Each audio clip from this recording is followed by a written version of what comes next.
आज Doubtnut app download करें। Doubtnut पर अपने सभी गणित, रसायन विज्ञान, भौतिक विज्ञान और जीव विज्ञान के डाउट्स का करो सफाया। बस प्रश्न की फोटो खींचो, एक ही प्रश्न को क्रॉप करो और तुरंत वीडियो सोल्यूशन पाओ। अभी डाउनलोड करें।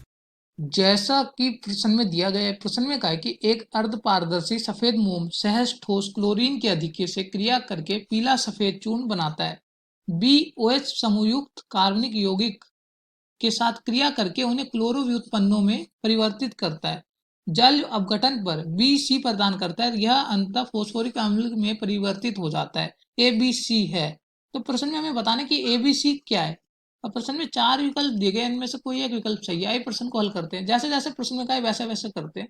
प्रश्न में कहा है कि एक अर्धपारदर्शी सफेद मोम सहज ठोस जो A है, तो वह होगा A, जो होगा वो होगा सफेद फोस्फोरस, क्योंकि सफेद फोस्फोरस अर्धपारदर्शी सफेद मोम होता है। और अगर हम विकल्पों में भी देखें तो पहले विकल्प में A दिया है P4, दूसरे विकल्प में भी AP4 है, तीसरे और चौथे विकल्प में भी AP4 है। यहाँ से भी हम समझ सकते हैं हमारा जो A है वह P4 है। तो प्रश्न में कहा है कि A की अभिक्रिया होती है क्लोरीन से, तो आइए इसकी अभिक्रिया करते हैं क्लोरीन से। Cl2 से अभिक्रिया करके क्या बनाएगा, Cl2 के साथ अभिक्रिया करके A बनाएगा फोस्फोरस पेंटाक्लोराइड, और यह होगा B। प्रश्न में कहा है कि A Cl2 से अभिक्रिया करके B बनाएगा। तो आइए अब अभिक्रिया को बैलेंस कर लेते हैं।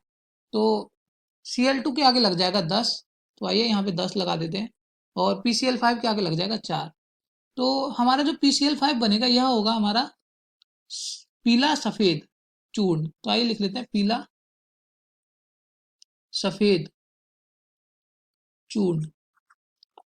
अब प्रश्न में कहा है कि बी जो है OH समूहयुक्त कार्बनिक यौगिकों के साथ अभिक्रिया करेगा और उन्हें क्लोरो व्युत्पन्नों में परिवर्तित करेगा। तो आइए बी की अभिक्रिया करते हैं। बी जो है PCl5, इसकी अभिक्रिया होगी OH समूहयुक्त कार्बन यौगिक। तो OH समूहयुक्त कार्बन यौगिक मतलब कुछ भी ले सकते हैं, मिथेनॉल, इथेनॉल। तो मैं उदाहरण के लिए मिथेनॉल लेता हूँ। तो यह इसके साथ अभिक्रिया करके क्या बनाएगा, आइए देखते हैं। यह इसके साथ अभिक्रिया करके बनाएगा CH3Cl, POCl3 और साथ में HCl, और ये बना रहा है हमारा, अगर ध्यान से देखें तो क्लोरो व्युत्पन्न। अगर हम ध्यान से देखें तो ये क्या बना रहा है, क्लोरो व्युत्पन्न। तो बाद में क्या कहा है, जल अपघटन पर BC प्रदान करता है। प्रश्न में कहा है कि जल अपघटन पर BC प्रदान करता है, जो हमारा B था। अगर हम ध्यान से देखें हमारा B था PCl5, तो इसका जल अपघटन करते हैं। अगर हम PCl5 का जल अपघटन करेंगे, ये जो B था हमारा, इसका जल अपघटन का मतलब पानी से अभिक्रिया करेंगे, तो ये क्या कर ये प्रदान करेगा हमें POCl3, और इसके साथ प्रदान करेगा ये हमें HCl। तो आइए इस अभिक्रिया को भी बैलेंस कर लेते हैं। तो PCl5 H2O POCl3 और HCl के आगे लग जाएगा 2, तो यहाँ हो गई हमारी अभिक्रिया बैलेंस। तो ये POCl3 जो है, ये POCl3 क्या है, C। क्यों, क्योंकि प्रश्न में कहा था कि जल अपघटन करने पर B क्या प्रदान करता है, C। तो आइए अब प्रश्न की तरफ चलते हैं। प्रश्न में फिर कहा है कि यह अंततः फोस्फोरिक अम्ल में परिवर्तित हो जाता है। तो सही बात है, जो हमारा जो C बना है, C क्या बना है, POCl3। यह क्या करता है बाद में, यह फिर पानी के साथ अभिक्रिया करके बना देता है H3PO4 और साथ में HCl। तो अभिक्रिया बैलेंस कर लेते हैं, 3 लगा देते हैं H2O के आगे और 3 लगा देते हैं HCl के आगे, अभिक्रिया बैलेंस होगी। तो POCl3 क्या किया, अंत में फोस्फोरिक अम्ल में बदल गया। तो आइए प्रश्न की तरफ चलते हैं। तो हमारा A क्या है, हमारा जो A था वो था P4 और B क्या था, PCl5। तो यहाँ लिख लेते हैं, A था हमारा P4 और B क्या था हमारा, B था हमारा PCl5, और C क्या आया हमारा C आया POCl3। तो अगर हम पहले विकल्प में देखें तो पहले विकल्प में AP4 दिया है और B दिया है PCl3, लेकिन हमारा B आया है PCl5, तो पहला विकल्प तो गलत है।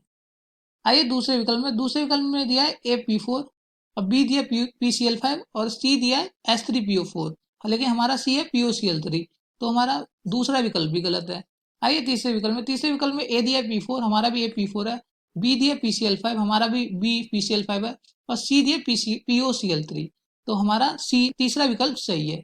आइए चौथे विकल्प में A P4 दिया और B दिया PCl3, लेकिन B क्या है, PCl5, तो चौथा विकल्प भी क्या है, गलत है। तो अगर हम ध्यान से देखें तो इससे हमें क्या पता चलता है, इससे हमें यह पता चलता है कि तीसरा विकल्प सही है। क्योंकि A है P4, B है PCl5 और C है POCl3, तो यहाँ होता है हमारा प्रश्न हल, तीसरा विकल्प सही है। कक्षा 6 से 12वीं से लेकर नीट, IIT, JEE वो एडवांस के लेवल तक 1 करोड़ से ज्यादा छात्रों का भरोसा। आज ही डाउनलोड करें डाउटनेट ऐप या व्हाट्सएप करें अपने सारे डाउट्स 8400 400 400 पर।